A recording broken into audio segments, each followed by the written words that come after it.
All right, ladies and gentlemen, welcome back to the Coaster Sport Podcast. Oh, I fucked that up, didn't I? Oh, wow, it's been a while. It's been a minute.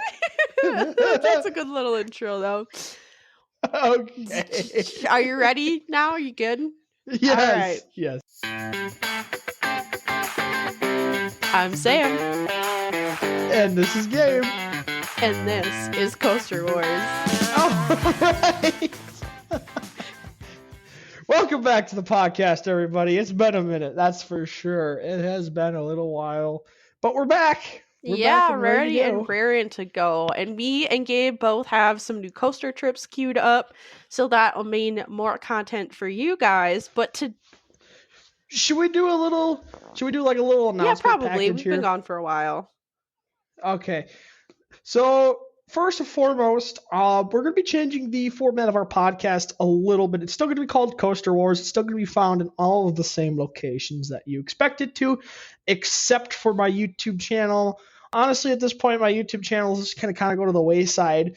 But that means some of the content that you would find there, we're going to find here on the podcast. We're going to do some more general episodes, some more Coaster 101, just talk about coasters in general. You know, maybe not every episode will have two specific coasters pinned against each other, but I think it'll make it a little more interesting to actually listen to the podcast and get some more info and not just talk about two specific coasters. And one of our previous special episodes, our Question Everything episode, we did kind of delve into how you can kind of get started in the roller coaster world.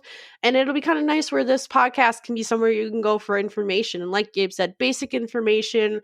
I know if you're not really into coasters and you listen to some of our episodes, we use a lot of lingo and, you know, specific words like ejector and floater and stuff like that. So these episodes are going to be kind of aimed at describing certain words that we use, certain terms, certain different coasters out there, maybe even go into some of the companies out there and just give you some basic knowledge into the roller coaster world. Yeah, I think it'll help. Honestly, especially if you're not a coaster expert, listening to our podcast might be a little bit of a struggle, just some of the terms and languages, and even talking about, you know, the roller coaster companies themselves. Be like, oh, that's a B&M. You might not truly know what that means. So I think just to give more information in general. But the second part is we do have some trips that are tentatively planned, and we have a couple that are actually for sure going to happen. I'm making it out to Silver Dollar City, and I am super excited. I am really, really hyped for that trip. That's 2 weeks from now. So we'll be talking about that pretty quick. And I find myself on the very eastern side of Oregon at the current moment, which makes me within driving distance of, it's a place in Salt Lake City. Gabe, what is the name of the park? I can't even remember. It's called Lagoon. It's not a huge park, but it has a couple of really, really interesting kind of different coasters. It's got a Gerstlauer there, as well as one of the steepest coasters in the world, and it also happens to be over 200 feet tall. So sounds really cool. So I'll have to make a weekend of it. And then the other big one that is tentatively planned, but it's going to happen, is we will be making it back out to Cedar Point this year. We're going to get on the new Top Thrill Dragster. We will definitely make probably that. Oh, it'll probably be an episode on its own. Definitely. 100%. Talking about the new Top Thrill Dragster. And then there is a surprise. Sam is not aware of it, so I'm not going to tell her about it, but we might be turning that into a 4-day trip. Oh, great. Okay. Blindsiding me when we're recording. Thanks. Might be heading to a little place called Holiday World. Now, it's not a huge amusement park, but Sam's new number one coaster is there. At least I think it'll be her new number one. And we'll definitely have to make that into a trip, I think. Into a 2-day or 2-park 4-day trip. Because that'll be a blast. If we can get that park with the new Top Thrill Dragster, that'll be a whole episode on its own. You know what? And that is a really great segue into our episode here today. We're recording the first of our Coasters 101's episodes. And if you looked at the name, you know what it is. We're doing wooden versus steel coasters. And speaking of Holiday World, they have a ton of woodies there. So I think this is a good topic to get into. Yes, definitely. All right, so Coasters 101. Since we haven't really done one of these episodes, it's going to be really similar to that question everything episode that we did before. I basically am going to pose questions to Gabe since he is our resident roller coaster connoisseur, I guess. And I am the Wikipedia of roller yeah. coasters. At least that's what I tell people. So we'll go with that. Best is I am making you a shirt now. Oh my gosh, the Wikipedia of roller coasters. So yes, I'm gonna ask him questions. He's gonna try and answer them to the best of his abilities. Of course, I will interject with my color commentary as it goes. So are you ready for this, Gabe?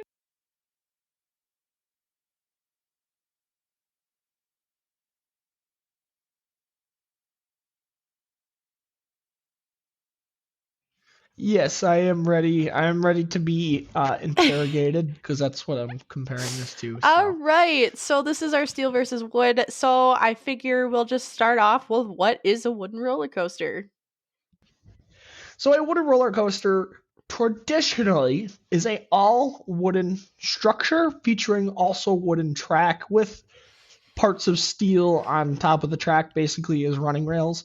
But traditionally they're all completely made of wood. Newer wooden roller coasters will still feature some steel just to kind of substrate the structure and make it not as overly large as something like the Beast is. But typically they also have a lot more to their structure. That's a very good way to point out a wooden coaster versus a steel. Typically, there's a lot more supports, and there's just they look bigger and just they're massive. Typically, statements in a park. All right. So in the same vein as that, I know you mentioned the Beast already, but can you give us some examples of a wooden roller coaster? Yes, the Beast. That's probably the one that a lot of people know. Zippin' Pippin is a wooden roller coaster. Hades 360 is a full wooden roller coaster. One that might not everybody will know is that Goliath and Outlaw Run are both actually full wooden roller coasters, even though they're made by RMC. Some other good examples. El Toro is a fully wooden roller coaster. That's definitely a good one. Mystic Timbers, that's another wooden roller coaster. Those are some really good examples. If you have any more you'd like to add. I mean, we do have, when it was first actually built and opened, Lightning Rod was technically a launch wooden roller coaster. And then we have, at the same park in Dollywood, we have Thunderhead. I could think of Comet at Hershey Park. That's the top ones up. Of course, we got to mention American Eagle at our home park. I mean, come on. Oh, absolutely. Yeah, how can we forget about that guy? And the Viper. The Viper is an underrated woody. You know what? Sorry, we're going to sidetrack for just a second. So me and my cousin went back to Six Flags when I went back to Wisconsin to visit, and we went and rode Viper, and I was like, a lot of the times we skip it, and it must have been a long time since I've ridden that roller coaster or something, because we rode it, and I was like, this thing is better than I remember. Well, it has gone through a retracking since the last time we rode it. I will say that. So it's probably a little bit smoother than you remember. But that roller coaster always featured a decent amount of airtime, and it's definitely a coaster that you can throw in the underrated category or not talked about as much as it should be category. Okay. It's definitely a good one. It's definitely up there. I wouldn't put it on the same level as Mystic Timbers or El Toro. But it definitely is in I'd call it the middle to upper tier and not maybe, maybe elite, but not ultra elite, maybe, great kind of borderline into elite. So it is a great coaster, though. It is an enjoyable ride experience. Yeah. After that little sidebar, we'll move into the second part of this little episode. So what is a steel coaster then? Yes, so a steel coaster features all steel supports, all steel track. They are constructed out of completely nothing but steel. And again, kind of playing off what I said earlier, they're typically more minimalistic. They feature less supports because steel is stronger. Typically, if a roller coaster goes upside down, it features steel. There's not a ton of wooden roller coasters that feature inversions. And typically, as we said earlier, a launch coaster is typically also steel, although you have, Lightning Rod, which doesn't technically have a launch anymore, but... All right, so in the same vein as our previous question, let's give us some examples. There are so many to choose from. Yes, that's the other thing. More coasters are made out of steel than of wood. That's just how it is. But any of the B&M hypers out there, Raging Bull, Nitro, Candemonium, all of those are going to be steel. You got coasters like Millennium Force, Top Thrill Dragster, King Ka. I mean, Maverick. You can just, the list goes on and on. Traditionally, steels, B&M, Intamin, Mach, SNS, Vekoma. I mean, yeah, there's a lot of different steel coasters out there to pick from. So, I won't blame you if you don't know the answer to this question. I actually researched it just in case. But what was the first steel coaster? The first steel tubular track. I don't know if I want to say it's the first steel coaster, but I believe it's the Matterhorn out in Disney You are World. absolutely correct. I think. Yep. In my research, that's basically what I found, is that it was not necessarily the first steel coaster, but as a precursor to what most modern coasters are today, we talk about the steel tubular track. And for anyone that doesn't know, if you ever look at a steel coaster and you actually look at the track where the wheels of the train ride, it basically looks like a tube. It's cylindrical. And so, yes, Gabe is very right. It is the Matterhorn, built by Aerodynamics, a roller coaster built in 1959 at Disney. Talking basically the great-great-grandfather of roller coasters. Obviously, Disney World, the first true amusement park. But yeah, they also happen to feature the first roller coaster. I believe the top speed of that coaster was only like 28 miles an hour or something like that. That was nothing too crazy. And I also believe it doesn't exist anymore, correct? It is gone. Yeah, I don't think it's operating anymore. I'd have to look it up to see if it's defunct, but I think that runaway train one, I think they actually replaced the Matterhorn with. I think the mountain's still there, but not the actual coaster. I could be wrong. No, I think you're right.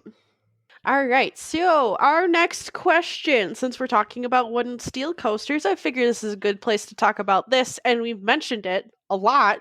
What the heck is a hybrid coaster then? Yeah, so a hybrid coaster traditionally features wooden supports with steel track. Now, the reason you would do something like this is because wood is a lot cheaper. Wood is significantly cheaper. So you could build the main structure of the roller coaster out of wood, but to feature inversions as well as, more violent forces, you might want to put a steel track underneath it just for reliability reasons and also just so it stays together. Obviously, wooden coasters with higher intensities tend to fall apart. I'm not looking at you, El Toro, but throwing a little shade over here, SC. Yeah. But typically the hybrid coasters, you could say, are the best of both worlds. Also, traditionally, hybrid coasters are remanufactured coasters. So they take an old, dilapidated wooden roller coaster and turn it into a hybrid coaster. That's an RMC staple. All right. So in this same conversation, what makes a hybrid different than the steel topper track that RMC does then? Oh, that's definitely a good question. So before I dive into this, I'll give you a couple examples. So like I said, Goliath, Outlaw Run, at one point Lightning Rod, those are all considered to be steel topper track wooden roller coasters. Basically, the track is still majority constructed out of wood, like a traditional wooden roller coaster. However, instead of just putting a steel strip on top of the track for the train to ride on, they actually fully inbox the track with steel, and it strengthens it a little bit. Again, those coasters also feature inversions, but they are still technically full wooden roller coasters, where a hybrid features RMC's steel I-beam track. It literally looks like a steel I-beam you'd see used in construction, and that is fully steel. There is no wood in that track. Yeah, and was the steel topper track a feature kind of early RMC? They don't really make them too much now, do they? No, it was just something they kind of did so that, so when they built Goliath at Six Flags Great America, the reason they went with the steel topper track over the steel I-beam track is because they could still market it as a wooden coaster. So when it opened, it was the tallest, steepest, and fastest wooden roller coaster in the world. Now, if they made it out of steel I-beam track, they wouldn't have been able to market it that way. It's basically a marketing thing. I see. But I will say that traditionally the I-beam track, the steel hybrid track, is a lot smoother, and it also stands up to wear and tear a little bit more. Outlaw Run has rumors, I haven't ridden it yet, is it's starting to get a little bit rough, where a comparable I-beam track coaster I have ridden is the Iron Rattler down in Texas. That's one of the older RMCs out there. That is still glass smooth. So it's stood up to the test of time, where Outlaw Run, kind of the same time period, is starting to get a little bit rough because it is still a full wooden Yeah, coaster. that makes sense.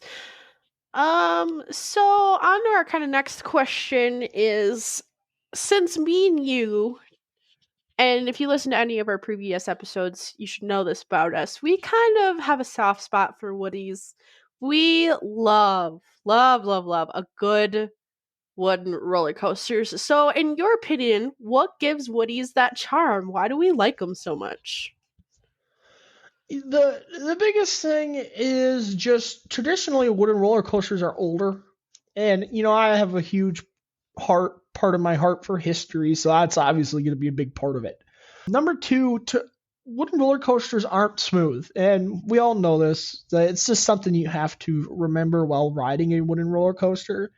And they have kind of their own little character, their own kind of styling. We typically use the word "it feels alive." Yeah.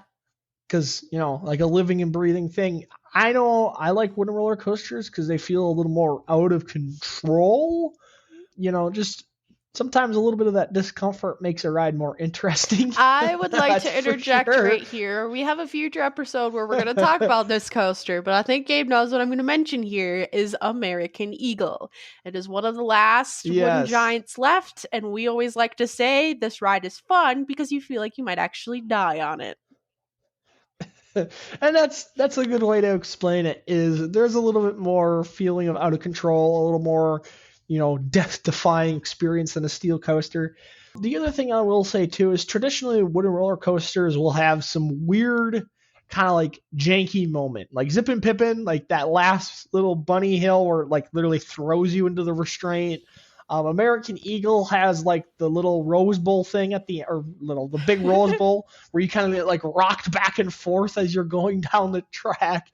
So they kind of have their little imperfections that make them unique and more of an individual ride experience than a steel coaster. El Toro is another good one. There's not another coaster in this planet, I think, that feels like El Toro. No. And half of that is because it is a wooden coaster and it's not steel. Yeah, so I would agree with Gabe most of what he said. Coasters, woodies have their own little charm to them.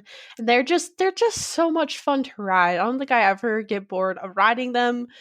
And sort of, I guess, going off of that, because wooden coasters do tend to be older, and I feel like they don't build nearly as many of them today as steel coasters, what can we talk about as innovation in the field when it comes to steel coasters? And before I let you just go into it, I think one of the things we could talk about is El Toro specifically and the prefab from Intimate.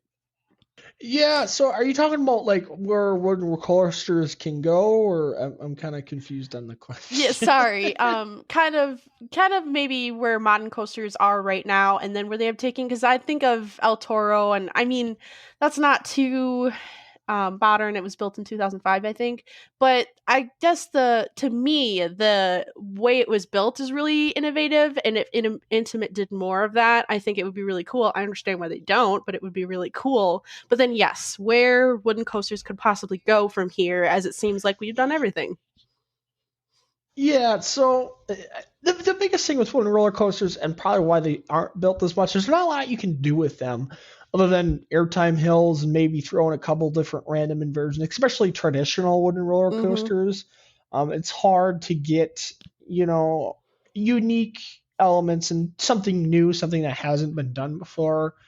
But I think when it comes to the whole wooden roller coaster thing, if you could ever break the 200-foot mark with a fully wooden roller coaster, that would be huge.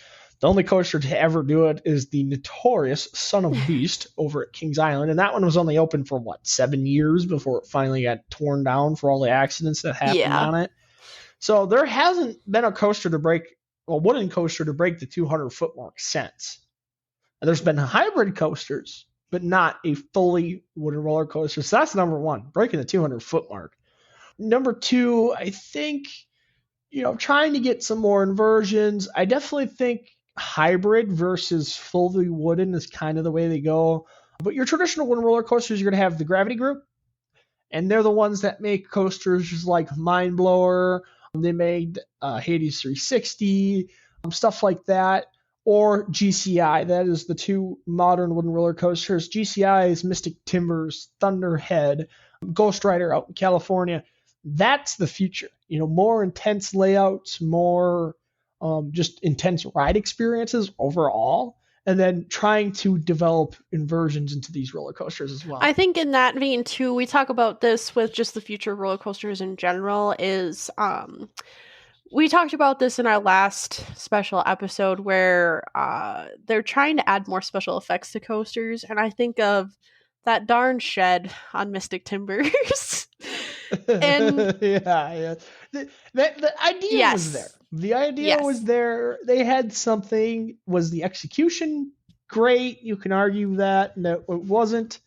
But to that point, that is something that they can do because most wooden roller coasters have zero special effects. Yes. If you guys want to listen to the episode, it was part of mine and Gabe's top 15s, and he does. So, if you listen to any of our previous episodes, you find out Gabe's the technical guy, and I like a good show. So if you listen to his episode, he gets more into the technical, the layout, the different elements that are present in the ride.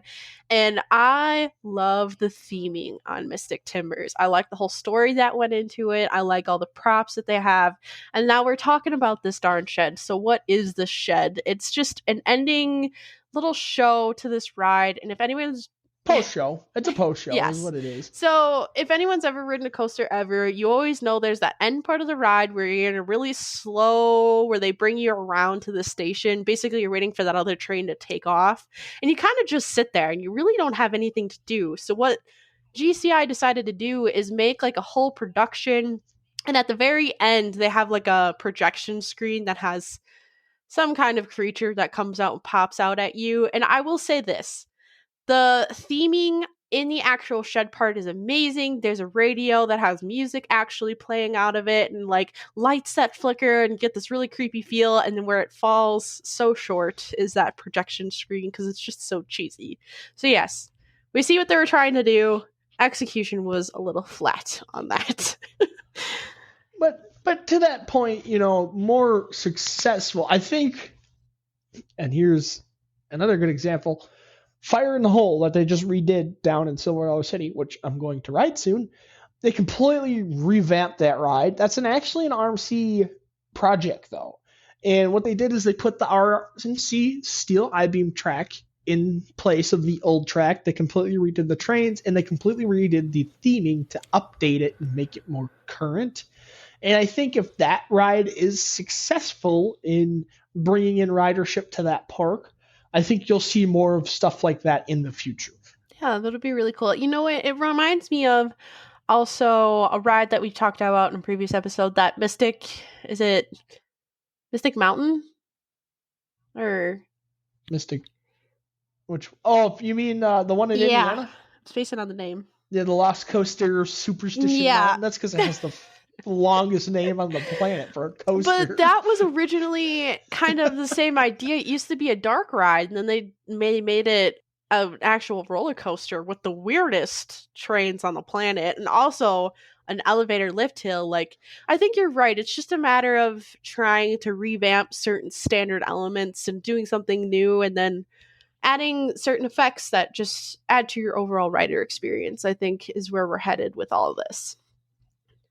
Oh, absolutely. And good examples of this are like the Tron coaster or the Guardians of the Galaxy one that they made. Stuff like that, where it's not necessarily the most thrilling experience in the world, but it is just a experience that takes your breath away. Like the Tron one I've heard is like that, where it's, it just kind of hems and haws around. It doesn't really do a whole lot, forces wise, but the special effects and the visuals and just, sitting on a Tron cycle is just, I think that's kind of where coasters are heading a little bit. I think Now it's to also have those special effects, but have the more extreme layouts. That's kind of where we're going. Yeah, to kind of throw the two aspects of it together. Yeah. So I know we've kind of been talking a lot about wooden coasters, and this is supposed to be wooden versus steel. So what I mean, steel coasters kind of speak for themselves, and you've already kind of mentioned it, that steel, you just can do so much more with steel than you can with wooden coasters. Yeah, definitely. You're talking inversions, you're talking drop tracks, you're talking launches, you're talking multiple launches, you're talking, basically everything in the book of roller coaster can do, a steel coaster has done at some point or another, or it will. Yeah. Whether you want to break the height record, the top speed record, or if you're Intamin, you want to break both records at the same time, go right ahead. So yeah, that's my gosh, we could, like I said, steel kind of just speaks for itself. It's obviously you go to any park and they'll have a couple woodies, and then the rest of their coasters are going to be steel. And even we can talk about how they last so much longer too. Where parks will have aero roller coasters that have literally been open since the 50s, and there won't be any wooden coasters that are quite that old. Yeah, service life and the overall maintenance is less, but the initial cost for a steel coaster is the problem that most people have, and that's why a lot of smaller parks find to have wooden roller coasters, is because wood's cheap. That's the simple fact of it. Wood roller coasters are cheaper to engineer, they're cheaper to manufacture. So traditionally at smaller parks, like Mount Olympus, mostly wooden roller coasters, Holiday World, mostly wooden roller coasters, and stuff like that. They'll feature more wooden roller coasters because they're cheaper. So the initial cost up front is more, and that's the biggest thing, is there a huge investment for a park versus a wooden roller coaster might be a little bit less, but you might get you get more bang for your buck, basically, in a wooden roller coaster. You get what I'm saying? Oh, yeah. Another downside we could talk about with wooden coasters, though, is that it is very hard to maintain them in our southern states. Yes. Well, any state in general, they're hard to maintain. However, when done properly, key word there, proper maintenance, you can still make them last. Kennywood has a couple of really old coasters. You rode Comet. That is a coaster from the 60s, the 30s, the 40s. It's an older one, right? Comet was? It is very much older. I would have to look, but that might have been built in the 20s, Gabe. Yeah, so that coaster has been around for years. It was just maintained properly, but that maintenance, like I said, is more expensive. You have to replace more of the coaster. Now that I think about it, there's probably nothing original on Comet. It's probably all been replaced at some point or another. But yeah, it's just the overall general maintenance for one roller coaster is more, but the upfront cost is less. Yeah, so I think with that, we've sort of reached the end of our time here. This is a good Coasters 101 on just wooden versus steel, and even a little bit of hybrid in there. Our next episode will be a regular episode. We've got our racers episode. So me and Gabe are both bringing a racing coaster to the table for our next battle. Ooh, ooh, ooh. Thanks for listening, everybody. The only thing that's... Go ahead. No, fine, no. No, it's just the theme song for the original Top Store Fragster, the "Baby, let's ready to go" popped in my head when you talked about racing. I'm gonna have to see if I can find that. I'm putting that in the episode. I hope it's not copyrighted. Putting it in the episode. Yes. It probably, the original one probably isn't, from like 2000. I'm gonna have to look it up. Well, thank you everybody for listening. Join us next week. We're going to try and be back on our regular upload schedule of Fridays, but we'll see what. Well, yeah, very much so. At least for the next week. Oh, I know. I hope so. So, all right. See everybody next week.